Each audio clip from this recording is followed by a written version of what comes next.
All right, everyone. Hello and welcome into your comments, my reactions, our video 4 days after Pittsburgh. That's right. It has been 4 whole ass long days since we uploaded the post-game video following the Minnesota Vikings Thursday night football win over the Pittsburgh Steelers in dramatic fashion.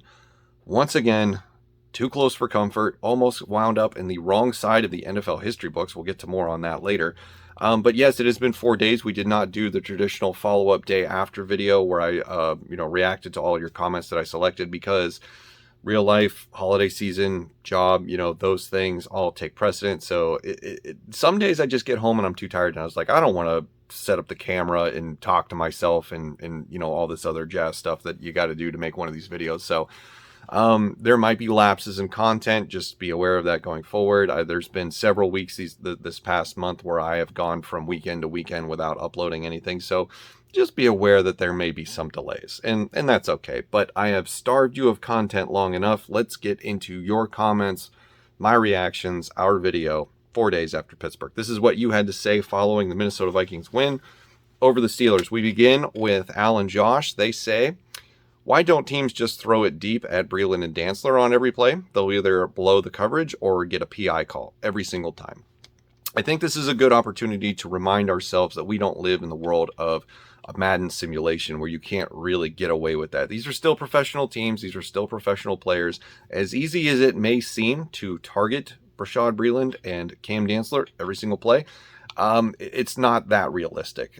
You really can't just run an offense like that. However, to your point, it is not going to be any surprise to anyone if opposing offenses decide to have those be their money plays. Now, keeping with the Madden reference and the video game stuff, if you're anybody who's played Madden for an extensive period of time, or even NCAA college football, you probably have or remember having had money plays in your playbook when you played those games. Those plays that were just nearly guaranteed to work 99% of the time, that at least got you some yards, or at least enough yards to keep your drives alive and marching down the field to score points in the most ridiculous fashion imaginable. So it wouldn't surprise me to see Bashaud Breeland become the pain point of the defense more so than he has been this year, after what Chase Claypool and the Steelers demonstrated is possible against them on Thursday Night Football. So yeah, you're going to see that more often. You're just not going to see it every play, and it's going to get annoying, and we're going to get frustrated because Bashaud Breeland is not good,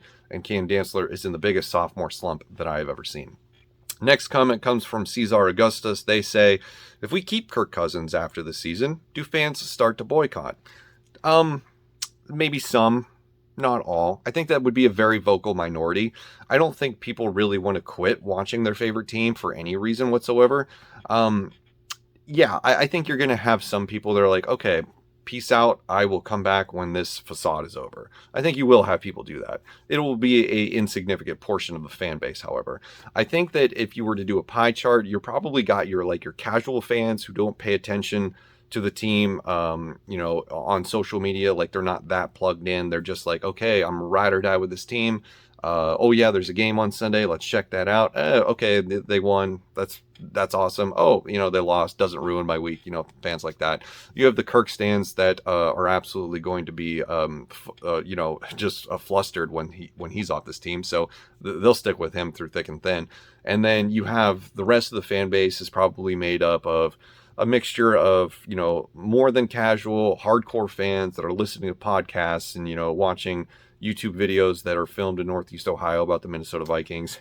And, it's a great mixture of people. So insignificant minority when it comes to fans that might actually boycott over keeping the quarterback next year. Next comment comes from Jonathan Cruz. They say, I really feel like Dantzler should be better at this point. His length and instincts were his best qualities, but I don't know what he's doing out there.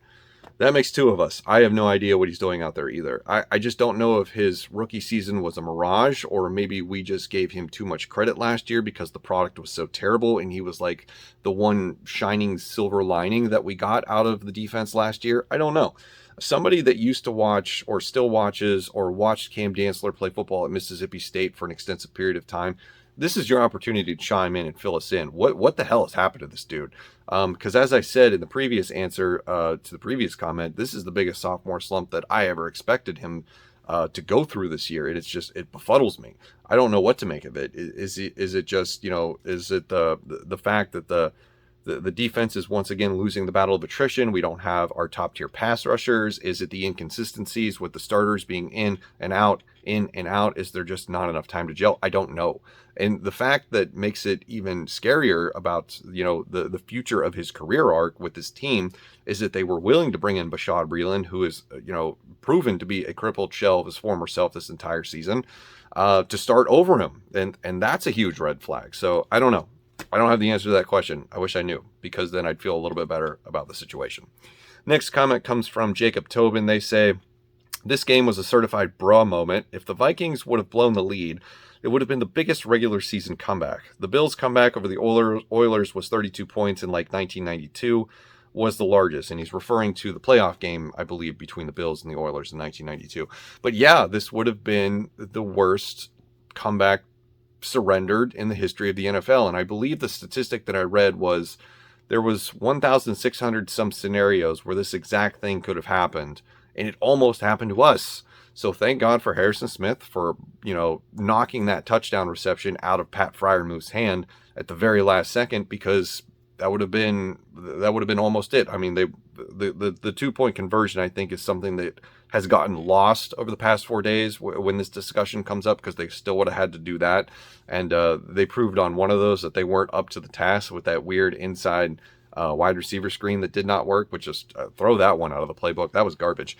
But yeah, I mean, that's why this win feels so shitty, is because it was almost one of the worst things that's ever happened to any one team. I mean, it's such a Vikings thing, and it annoys me to no end when these things come up, because it's just going to be one of those. It could have been one of those things that in the future people are like, it's the Vikings.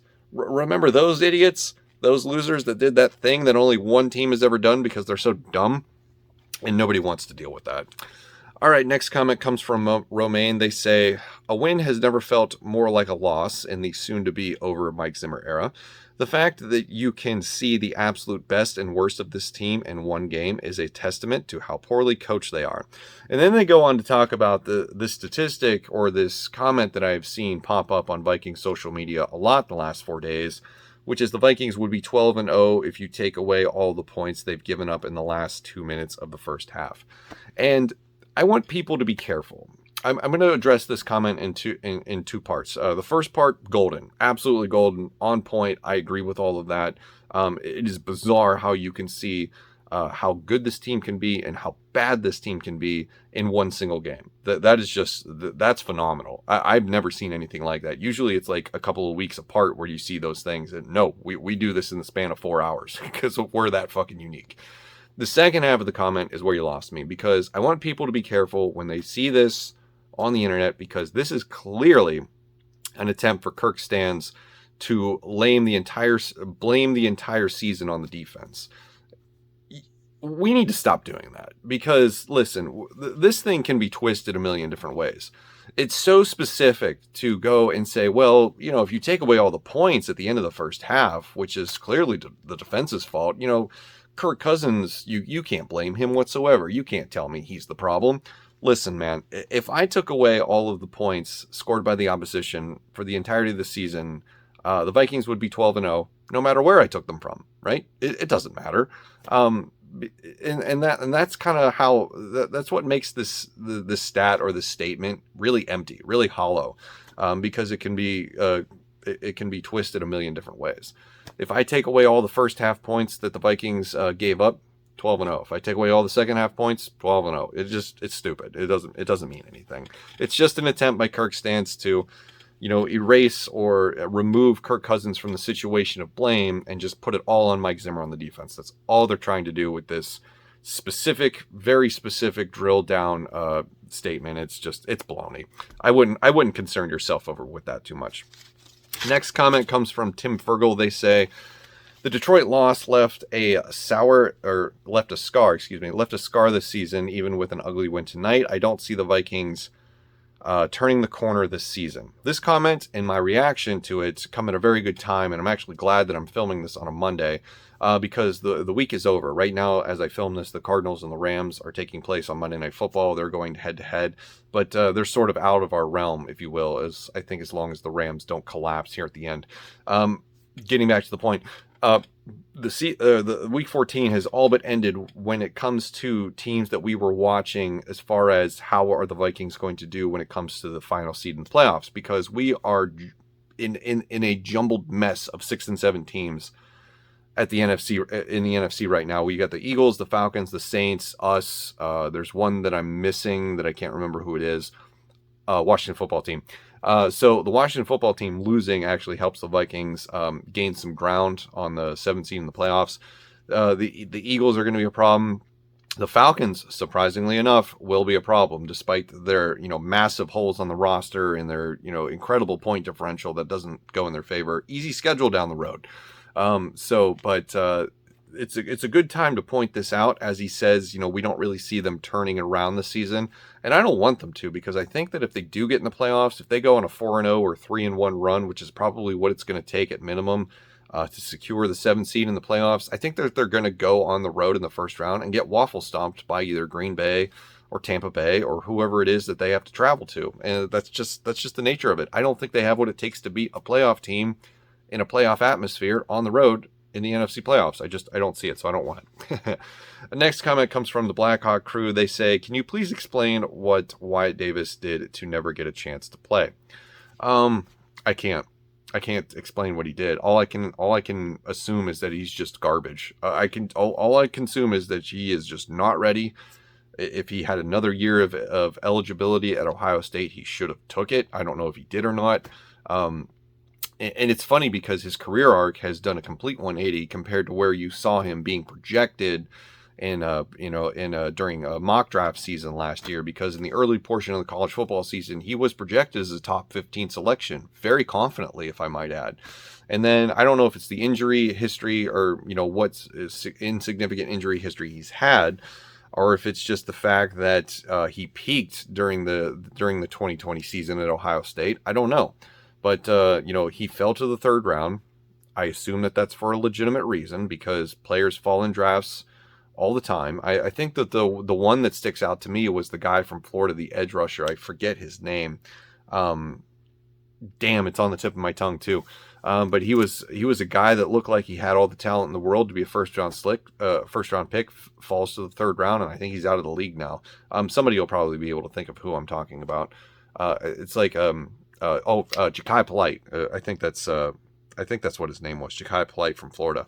But anyway, getting back to Wyatt Davis, he's got to be awful. He has to be awful. You're losing playing time to Mason Cole and Garrett Bradbury and Oli Udoh. Like, you have got to be terrible to not being able to overcome their inefficiencies and get into the starting lineup, or at least just playing at all. And he hasn't touched the field, so I think he's just got to be garbage. We have to assume he's a bust.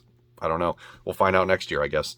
Next comment comes from Cole Wagner. They say Justin Jefferson had 3 opportunities. Zimmer committed to run the damn ball. Leadership from Anthony Barr and Patrick Peterson. So this comment's a little bit of a broken, jumbled mess, but it highlights 3 talking points that I think are worth addressing. Number 1. Justin Jefferson did have opportunities that he missed. I think we can, go ahead and criticize him a little bit more than we've done in the past. Yes, he's a superstar. Yes, we all love and adore him. Yes, he is really good for this football team. He's one of the best wide receivers in the NFL. We hope he stays here and has a long career here. But I think we can be a little bit critical of him for this performance. Some drop passes, some missed opportunities, etc. Mike Zimmer committing to running the ball. How poetic was it for that first half to be like the pinnacle of the Mike Zimmer, thesis of how to play football in the NFL, and that's run and play good defense. That first half was everything he's ever wanted and more. And it's just a shame he couldn't stretch that out over 4 quarters or an entire season, if you will. And then finally, with the leadership in Anthony Barr, I think you're referring to their reaction to Chris Boyd and his taunting penalty that was just just completely uncalled for. No need to do that in that situation, and that ultimately led that drive to being extended to where it erased the potential opportunity for a shutout to occur, sort of opened the floodgates for the comeback to begin, and Anthony Barr and Patrick Peterson were letting Chris Boyd have it, and rightfully so. So that was good to see that, the veterans of this team, the guys that have been around for a long time, finally acting like they give a shit. At least that was my takeaway from it. So I like all three of those talking points. Thank you for that comment.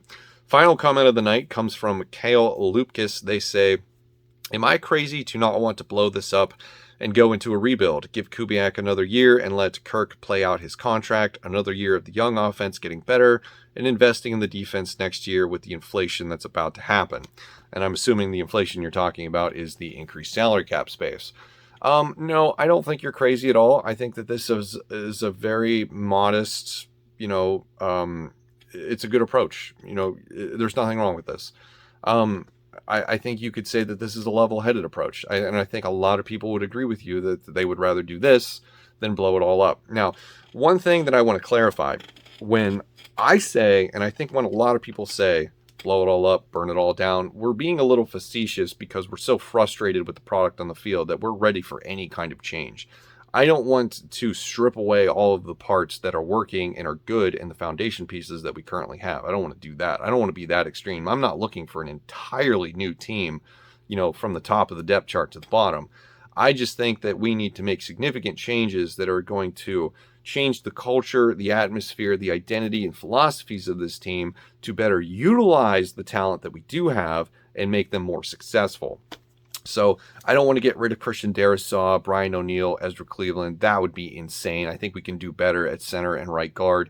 I don't want to get rid of Justin Jefferson, Adam Thielen, KJ Osborne, Irv Smith, Tyler Conklin. We've got a lot of great pieces on offense. I am not looking to throw a grenade into that and just destroy it.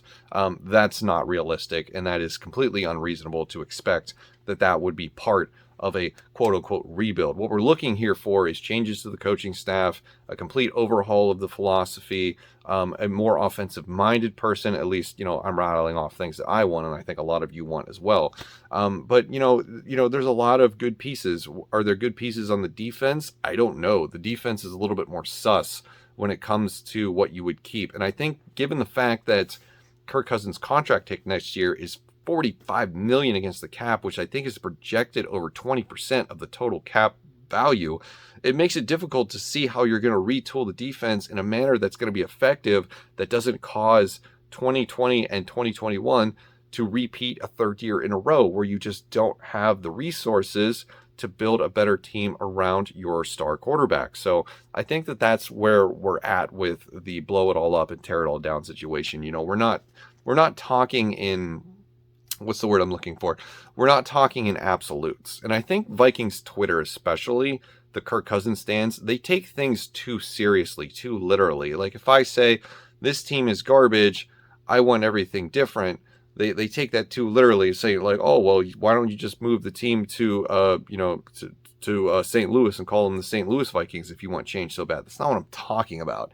I'm talking about a change for the better. I'm not talking about change just for the sake of it. So that's just how I feel about that topic right there. That's my most extended response I could give you.